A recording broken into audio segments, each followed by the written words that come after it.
শেখ হাসিনা সাজা তো ঘোষণা হলো, কিন্তু এরপর কি হবে? বাংলাদেশের প্রাক্তন প্রধানমন্ত্রী শেখ হাসিনার মৃত্যুদণ্ডের সাজা ইতিমধ্যেই ঘোষণা হয়েছে। বাংলাদেশ সরকার ভারতের কাছে এক্সট্রাডিশনের দাবি করেছে। কিন্তু কি এই এক্সট্রাডিশন? এক্সট্রাডিশন হলো এক দেশের সীমান্ত অতিক্রম করে অন্য দেশে পলাতক অপরাধীকে হস্তান্তর করার আইনি প্রক্রিয়া। এর অর্থ হলো যাতে অনুরোধকারী দেশের হাতে অপরাধীকে শাস্তি ভোগের জন্য ফিরিয়ে দেওয়া হয়।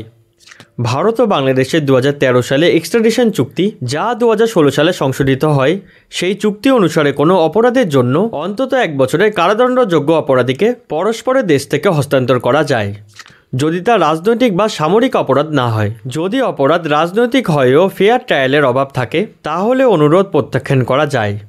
শেখ হাসিনার ক্ষেত্রে এই চুক্তি প্রয়োগ করা জটিল, কারণ তার অভিযোগগুলোকে রাজনৈতিক অভিসন্ধি হিসেবে তুলে ধরতে পারে ভারত। ফলে এই চুক্তি প্রয়োগ করা বাংলাদেশের কাছে সহজ হবে না। তাই এরপর বাংলাদেশের পদক্ষেপ কী হবে সেটাই এখন দেখার।